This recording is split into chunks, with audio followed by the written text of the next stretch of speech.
Hey, c'est Light Amethyst, donc en compagnie de Light Footal. Salut YouTube. Donc je vais vous présenter un deck qui me tient vraiment à cœur. Donc la vidéo va être longue, je pense qu'elle sera en deux parties. Donc je vais mettre, je mets un bruit de fond, comme vous l'avez vu. Donc on va commencer parce que la vidéo va être vraiment longue. C'est ma carte représentative, je l'adore. Et ici vous avez un playmat number 17, Vibration Hourglass, je le veux bien. Voilà. Donc je vais faire une analyse de deck en même temps. Donc, je vais analyser le deck Peter, vraiment, donc correctement. Alors, Peter, pourquoi Peter? Donc déjà, c'est la base du deck. De 1, il est light. De 2, c'est un numéro, c'est un level 1. Donc tout simplement, c'est un super bon avantage dans ce deck. Son effet, c'est que quand on pioche,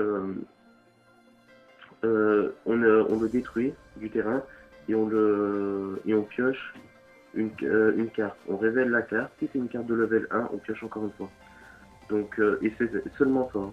Donc ça ira, si vous piochez encore un level 1, il n'y a rien du tout et vous ne montrez pas la carte. Et cet effet il peut être qu'une seule fois par tour, donc vous ne pouvez pas faire je fais l'effet Peter et je fais Monster Reborn et je fais encore l'effet Peter. Donc voilà. Donc Peter c'est vraiment très bien. C'est un deck vraiment super bien et vraiment marrant. Je m'amuse vraiment avec. Donc 3 Veiler. Pourquoi? Parce que level 1, light, et, euh, et c'est vraiment puissant. Son effet déjà à la base est super bien. Ça rentre dans tous les decks. Voilà. Et puis il fait un très bon combo avec King Kabio.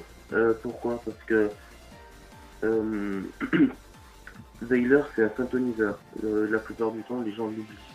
Et c'est vraiment bien dans ce deck parce que effet de Kinkabio donc euh, on l'invoque normalement, on peut pas l'invoquer SP et ça fait qu'on récupère une carte de niveau 1 dans le cimetière. Donc on a Veiler dans le cimetière, on récupère, on fait une synchro 2 formula. Voilà, tout simplement. Donc on fait toujours du carte advantage avec ce deck. Ça va très vite. Autre avantage de Kinka, Dark niveau 1. Donc c'est très bien Dark and Light dans ce deck. Pourquoi? Bah, tout simplement parce que ce deck n'a que des lights et des darks, sauf Inter que vous verrez tout de suite. Mais sinon, ça va pas plus loin. Donc après, encore un niveau 1. Battle Fader, pourquoi? Parce que ça tempo, tout simplement. On temporise le jeu, donc on gagne du temps en piochant encore avec l'effet du Peter. Et puis pourquoi Dark level 1? C'est vraiment un très bon rassurant dans ce deck. Après qu'il soit détruit, voilà. Après, Glaubulb, donc le sol de terre que j'ai dit. Pourquoi? Parce qu'il a un très bon effet, tout simplement. On défonce la première carte du deck et il est invoqué spé sur le terrain. Donc je l'utilise pas pour faire des synchros, même si Synthoniseur c'est super bien. Soit je l'utilise avec l'effet de Kinka, soit je l'utilise pour faire un sacrifice invoqué Caius. Donc Glaubulb c'est vraiment super bien. Puis on peut l'utiliser pour faire un synchro avec Sangan. Donc un staple, Sangan que je viens tout juste de parler. Franchement, dans ce deck, c'est magnifique. Vous allez chercher une carte de 1500 moins dans ce deck et regardez tout ce que vous avez de 1500 moins. Vous avez tout ça. Vous avez du choix, franchement. Et n'allez pas chercher forcément Peter, sauf si vous l'avez pas en première main. Mais sinon, faut pas forcément aller chercher Peter. Vous avez d'autres choix qui peuvent vous permettre d'utiliser le Peter. Donc par exemple, King Cabio notamment. Après, deux Caius. Pourquoi deux Caius? Parce que tout simplement déjà Dark. Un sacrifice, c'est vrai que ça fait chier, on peut pas l'invoquer SP, mais déjà un sacrifice et puis il a un très bon effet, on retire une carte sur le terrain de l'adversaire. Si c'est un Dark, moins 1000. Donc on tombe contre un Dark World, que, petite parenthèse, je pense que c'est pas un deck super puissant, il a rien fait de top dans les grands tournois, pour l'instant, je trouve pas que c'est super bien. Donc, moins 1000, on retire une carte, en plus c'est un effet prio, On peut retirer un... Comment ça s'appelle, une MP, si on n'a pas les MSP. Donc voilà. Cayus c'est vraiment puissant. Il est facilement invocable juste avec l'effet de but. Ensuite, alors, 2 Chaos. Donc, qui dit 2 Chaos et qui dit Dark and Light, dit aussi BLS. Alors, ces trois-là seulement suffisent. Il n'y a pas besoin d'un autre Chaos. Franchement, 3 Chaos et un BLS, ça fait trop pour le deck. Donc, ça fait des mains mortes irrécupérables, j'ai envie de dire. Donc, franchement, comme ça passe très bien. BLS, franchement, voilà quoi. En plus. Après, les deux plus gros levels de Trago. Donc, j'ai pas mis Gore parce que anti-OTK dans ce deck, il n'y a rien de mieux que Trago. Alors pourquoi? Bah déjà, Dark, il a un meilleur effet que Gore par rapport à ce deck. Tout simplement parce qu'on invoque une carte. On invoque une carte. Non, on se prend des dommages, désolé. Et donc on invoque Trago comme le Gore. Sauf que la différence, c'est que ses points sont... ses points d'attaque sont faits par rapport au nombre de cartes dans la main. Donc ça veut dire qu'avec ce deck, vous avez tout le temps 6 à 7 cartes dans la main. Donc 6 à 7 cartes, donc il monte à 3600. 3600 et plus. Donc franchement, Trago c'est vraiment très puissant, vous gérez n'importe quelle carte. Juste un exemple tout bête, une carte qui a été oubliée, j'ai envie de dire même.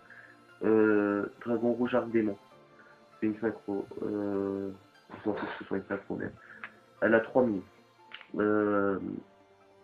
Gorz, il a 2700. Vous avez Trago qui a, en ayant 6 cartes dans la main, qui a 3600. Voilà, vous comprenez tout de suite après le reste.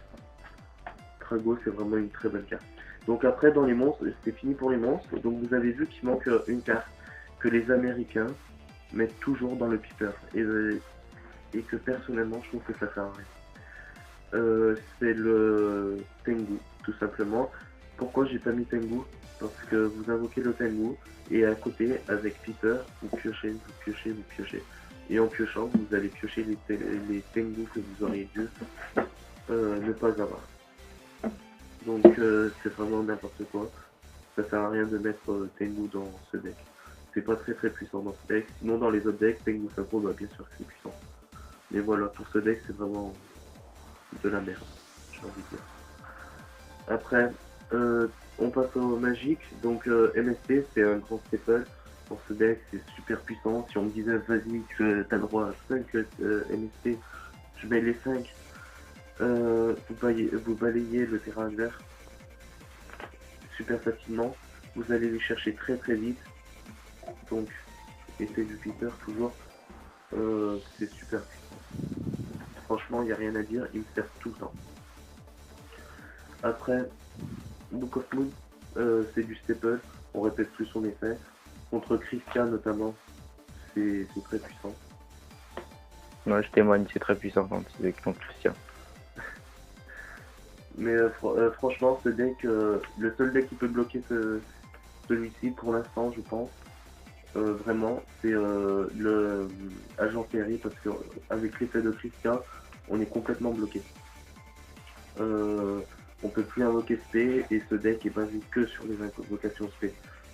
Donc voilà. Après j'ai toujours réussi à faire des retournements de situation, notamment avec permutation de créatures.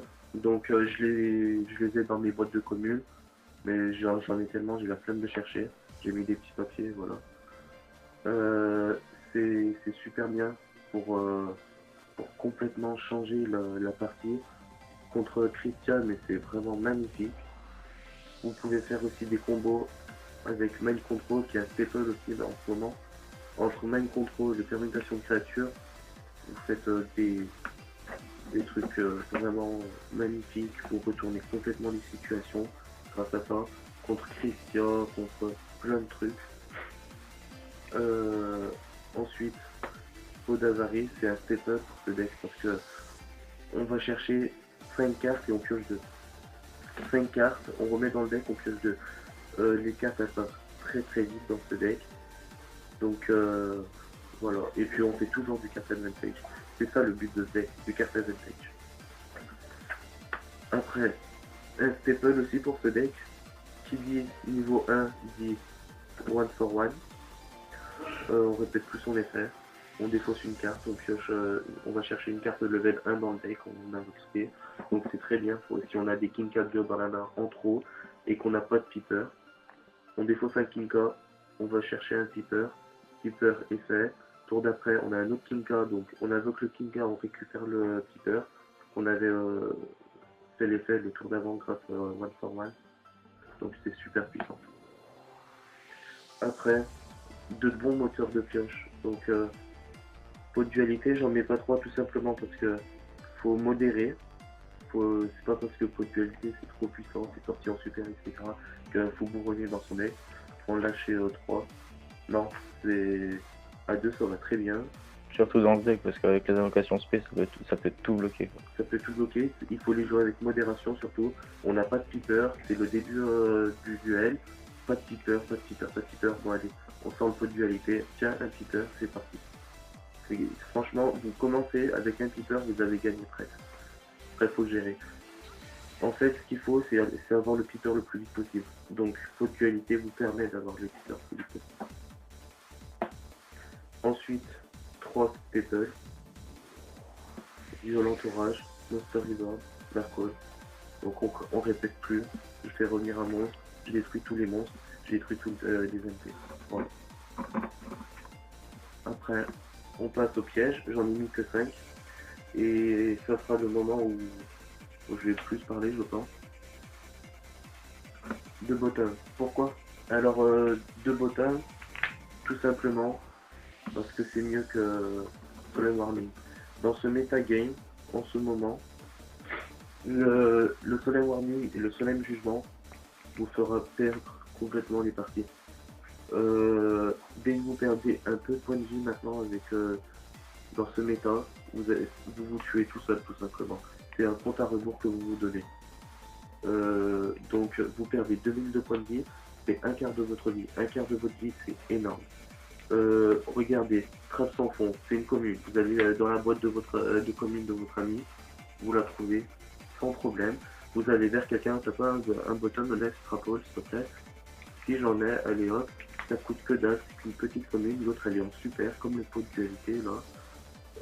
Franchement, voilà quoi. En plus, ça retire carrément la carte. Si c'est une carte de 1500 ou moins, ça active. Au pire, si c'est des cartes